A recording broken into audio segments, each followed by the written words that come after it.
Kepala Badan Meteorologi, Klimatologi, dan Geofisika, BMKG, Dwi Korita Karnawati, menyampaikan bahwa awal musim kemarau tahun 2025 telah mulai terjadi sejak April dan akan berlangsung secara bertahap di berbagai wilayah Indonesia.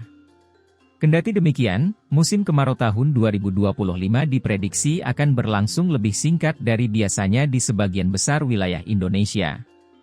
Hal ini berdasarkan pemantauan dan analisis dinamika iklim global dan regional yang dilakukan BMKG hingga pertengahan April 2025. Awal musim kemarau di Indonesia diprediksi tidak terjadi secara serempak. Pada bulan April 2025, sebanyak 115 zona musim, ZOM, akan memasuki musim kemarau.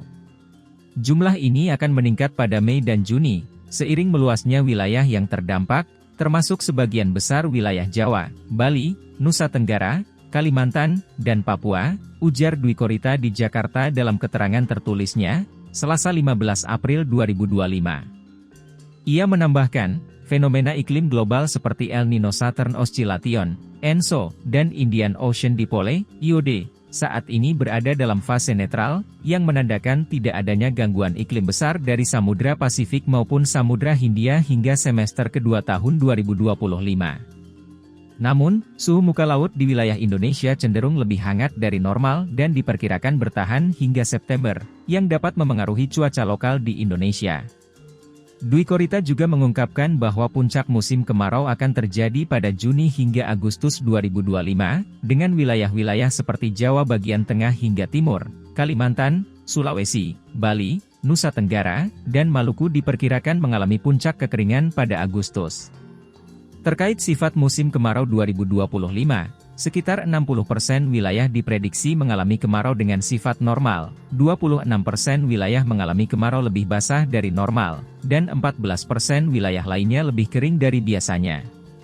Durasi kemarau diprediksi lebih pendek dari biasanya di sebagian besar wilayah, meskipun terdapat 26% wilayah yang akan mengalami musim kemarau lebih panjang, terutama di sebagian Sumatera dan Kalimantan, tambahnya. Lebih lanjut Dwi Korita menyampaikan, sebagai bentuk mitigasi terhadap risiko musim kemarau dan memberikan rekomendasi penting bagi sejumlah sektor vital. Di sektor pertanian, disarankan untuk melakukan penyesuaian jadwal tanam sesuai prediksi awal musim kemarau di tiap wilayah, pemilihan varietas tanaman yang tahan terhadap kekeringan, serta optimalisasi pengelolaan air untuk mendukung produktivitas pertanian di tengah keterbatasan curah hujan. Untuk wilayah yang mengalami musim kemarau lebih basah, ini bisa menjadi peluang untuk memperluas lahan tanam dan meningkatkan produksi, dengan disertai pengendalian potensi hama, imbuhnya.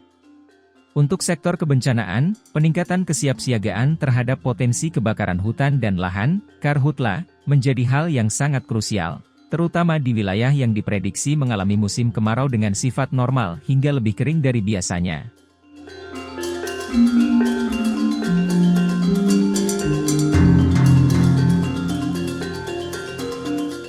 Download Tribun X sekarang, menghadirkan lokal menjadi Indonesia.